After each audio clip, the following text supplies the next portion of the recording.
Hello and welcome to Himveda physiotherapy. मैं doctor Anand S Kumar, physiotherapist, Himveda physiotherapy Mohali Chandigarh से बात कर रहा हूँ। आज एक केस है, सर्वाइकल स्पाइन इंजरी का केस है। रोड साइड एक्सटेंड का ये केस था और इसमें इसकी C5, C6, C7 area dislocated and fracture भी था।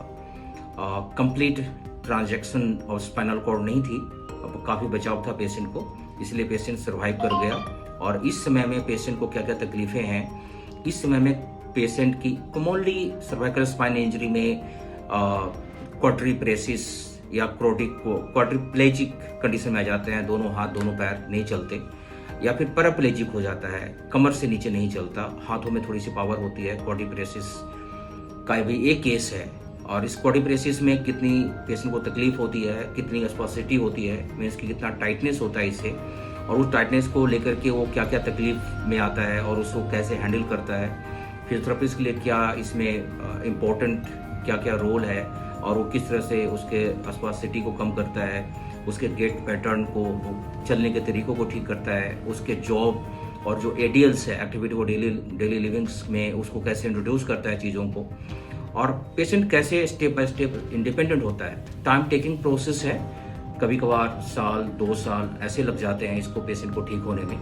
लेकिन पेशेंट अगर प्रोग्रेसिव मोड में हो और ये ठीक होता रहे, ऐसे केसेस में ब्लडर वॉवेल्स और हाइपोटेंशन ये सब चीज़ें की तकलीफ भी आ जाती है। कंट्रोल नहीं रहता ब्लडर वॉवेल्स पर, ये पेशेंट के लिए बहुत तकलीफ वाली बात होती है। लेकिन इस केस में इसका ब्लडर वॉवेल्स कंट्रोल आ चुका है और उसमें थोड़ी सी तकलीफ इसकी रही है। वो न्यूरोलॉजिस्ट का पार्ट है, मेडिसिन का पार्ट है, वो डॉक्टर्स वहाँ देख रहे होंगे और उसको अच्छे से केयर भी कर रहे हैं। फिजियोथेरेपिस्ट का इंपॉर्टेंट रोल इसमें यह है कि स्पासिटी को कम करें, टाइटनेस को कम करें, गेट पैटर्न को, गेट साइकिल को अच्छा कर दें, नॉर्मल गेट साइकिल हो जाए, चलने के तरीके को अच्छा हो जाए, एडियल्स उसका अच्छा हो जाए, एटलीस्ट एडियल्स में उसके जो लिविंग स्टैंडर्ड है वो ठीक हो जाए। इसके बाद बात यह है कि वो ऑक्यूपेशनली कितना इंडिपेंडेंट हो जाए, वो कितना अच्छा काम करना स्टार्ट करे, अपने काम को कितने बेहतर ढंग से कर पाए, खुद ड्राइव कर पाएगा नहीं कर पाएगा, ये सब चीज़ें भी ट्रेन करने की ज़रूरत होती है। इसी समय में फिजियोथेरेपिस्ट ट्रेन करता है उसको, या ऑक्यूपेशनल थेरेपिस्ट उसको ट्रेन करते हैं कि आप कहीं जाते हैं तो आपको स्टेयर क्लाइंबिंग करनी है, आपको ड्राइव करना है, आपको 4 व्हीलर चलानी है, 2 व्हीलर चलानी है, तो आप कैसे चलाएंगे, किन किन चीज़ों का ख्याल रखेंगे, क्या क्या मसल्स हैं जो इसमें यूज होते हैं, और किस किस मसल्स को आपको ज़्यादा ट्रेन करना है, कहाँ कहाँ पर ज़्यादा फोकस करना है, कितनी आप डिपेंडेंट हैं, कितना आप इंडिपेंडेंट रहना चाहते हैं। इस पेशेंट है मेरे पास में अभी, और इसका ट्रीटमेंट अभी चल रहा है मेरे पास में, लगभग 15 दिन के ऊपर हुए हैं, और ये 1 साल पुराना केस है। और इसमें अभी स्पासिटी है और वो ग्रेड 3 स्पासिटी है। पूरी तरह से इसके जो वॉलंटरी मूवमेंट है, जो एक्टिव मूवमेंट है, इसके कंट्रोल में नहीं है। टाइटनेस के कारण से बहुत ही मूवमेंट फ्रिक्वेंट नहीं है, रुक रुक कर होती है। ये अब देखिए, अभी आप पेशेंट को देखेंगे और उससे समझेंगे कि किस तरह से पेशेंट अपने आप को कैरी ऑन कर रहा है। और जो भी पेशेंट इस तरह के होते हैं, उनमें इस तरह के अगर सिम्टम दिखे तो सेम पैटर्न ऑफ एक्सरसाइजेस को फॉलो करें। प्रोग्रेशन बहुत ज़रूरी होती है इसमें। हर 2 महीने 3 महीने के बाद कुछ ना कुछ प्रोग्रेस हो जाता है पेशेंट के पास, तो उसमें कुछ एक्सरसाइजेज भी ऐड होते हैं और उसके काम करने के तरीके को भी हम चेंज करवाते हैं, ताकि वो प्रोग्रेसिव मोड में चला जाए और पेशेंट को अच्छा फील हो और वो अपने काम पर वापस लौट पाए। सो आप देखें इस वीडियो को।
पैर भी थोड़ी सी करना है।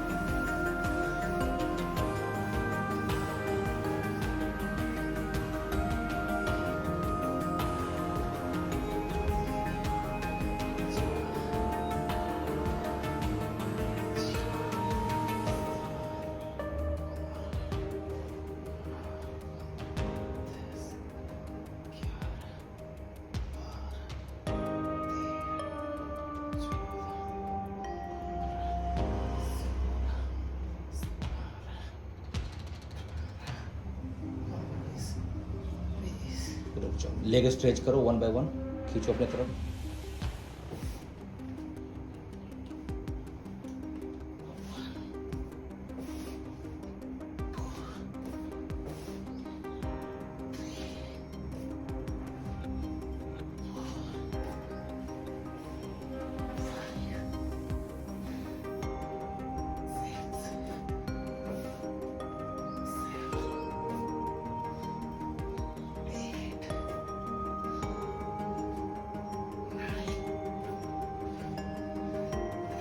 दोनों हाथ के ऊपर।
अपने हाथ को भी रिलैक्स करो, पीछे नीचे डालो।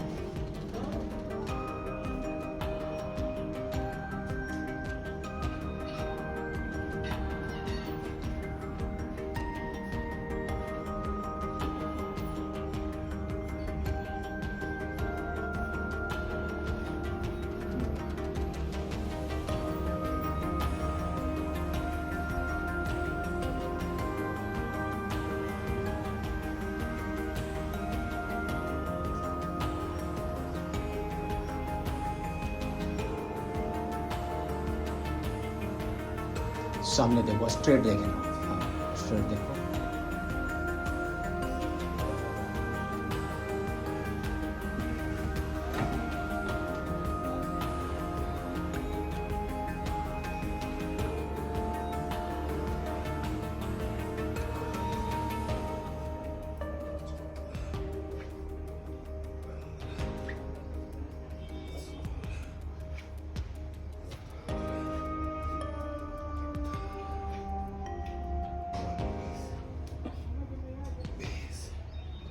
सामने हो जाओ, अब सामने से मार्चिंग करो। वहाँ जाओ, सामने जाओ। हाँ चलो।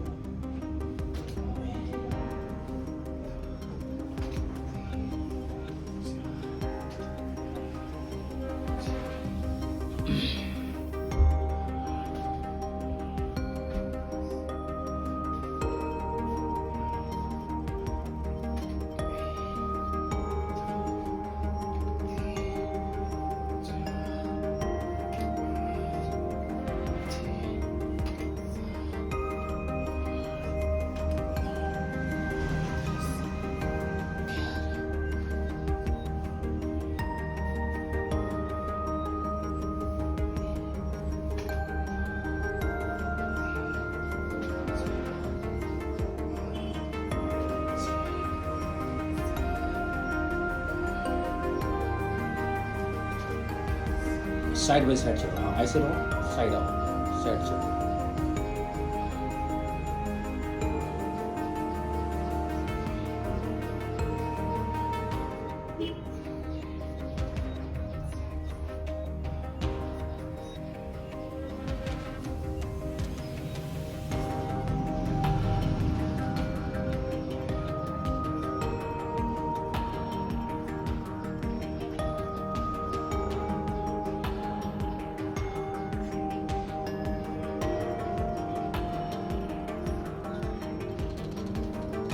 better chair.